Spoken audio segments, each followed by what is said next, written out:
Bonjour, moi c'est Fab Caro, je suis le scénariste du prochain Astérix, enfin du nouveau Astérix. Et moi je suis Didier Conrad, je suis le dessinateur depuis 6 albums maintenant d'Astérix après Uderzo.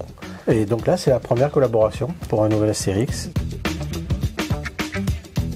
Donc là, pour faire court l'histoire, c'est un personnage, alors c'est un méchant, mais un méchant un petit peu particulier, parce qu'il est un petit peu double, il a l'air doux comme ça. C'est le médecin-chef des armées de César, qui a créé une philosophie de pensée positive, développement de soi, et qui va venir au village perturber un petit peu l'équilibre du village. Voilà, en gros, pour faire court. Je suis allé chercher, c'est un mélange de plusieurs trucs. Il y a un petit peu des auteurs de manuels de pensée positive, il y a un petit peu de politique aussi, pour le côté...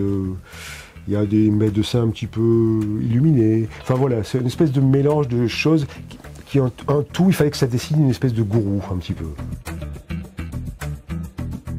Moi, je me suis bien amusé, justement. Je crois que c'est plus facile que de partir d'un truc vierge. Vas-y, crée tout. Là, on te donne des jouets de luxe en plus, parce que c'est des créations de génie. Goscinny et Uderzo, c'est quand même des génies, donc ils ont créé des personnages tellement forts. Donc non, moi, ça a plus été un vrai jeu, un vrai plaisir qu'une contrainte, en vrai. Oui. Nous, on a appréhendé, on s'est dit, oula, nouveau scénariste, donc nouveau conflit. Et en fait, pas du tout. Qui ça va être celui-là? Pas du tout. Avec Fab Caro, ça a été extrêmement fluide, quoi. Ça s'est super bien passé. Ah non, on peut pas y penser, parce que même pour les jeux de mots et tout, moi je plains les traducteurs, je me dis oh là là, mais comment il va faire, parce qu'il y a beaucoup de jeux sur les mots dans Astérix, et surtout dans celui-là où il y a beaucoup, moi je me suis amusé avec les tournures, des références aussi à la société française. Ouais, des références culturelles. Transposent ça. Ouais. Mais du coup, ils mettent ça dans leur pays, et pour chaque pays, en fait, Astérix, c'est leur c'est leur identité nationale qui est dedans. Moi, en tant que lecteur, j'ai pas envie de... Je crois que ça m'attristerait de voir Astérix et Obélix vieux. Au contraire, c'est un truc ils ont la BD à 60 ans, un petit peu plus. 64, exactement. 64 ans.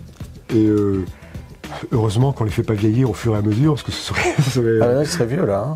Hein. Astérix, il aurait quoi, 90 ans? Oui. Mais il y a une tradition dans la BD franco-belge, c'est de garder les personnages au même âge, et éventuellement on fait évoluer l'environnement, comme dans Tintin, par exemple. Il faudrait d'abord qu'ils trouvent une compagne. Oui, c'est des célibataires, c'est vrai. Il n'y a pas vraiment de... On ne connaît pas trop leur contexte. Il y a un problème, c'est que si on fait une histoire d'origine, ça implique qu'il y a des changements. Et normalement, par tradition, il ne doit pas y en avoir. Ben oui, c'est notamment pour ça qu'ils n'ont pas d'enfants et qu'ils n'en auront pas, je crois. C'est pas assez salé d'après ce que disait Bonne Mine. Et puis quand il en parle, Panoramix, si tu prends tous les albums et que tu t'amuses à repérer tous les ingrédients, ça doit pas être terrible. Il a mis des fraises, du homard et il a mis aussi du pétrole dedans. Ouais, dans l'Odyssée de l'Astérix, il y a du pétrole. Moi, je ne m'y risquerais pas. Non. Ça va pas être terrible. Non. J'espère qu'il va vous plaire, l'Iris Blanc, parce que j'ai essayé de faire un album d'humour. J'ai vu que les gens aimaient bien. Ils nous ont dit à chaque fois qu'ils ont ri fort. Tous. Même ceux qui disaient, bon, moi, de toute façon, après Goscinny, jamais on pourra me séduire. Ils nous ont dit, en fait, si. Nous-mêmes, on était ravis, en fait, de ça. On va voir. Hein. Peut-être que c'est seulement ces gens-là qui ont ri, qui riront jamais sur cet album. Mais a priori, bon, c'est plutôt bon signe. Ouais.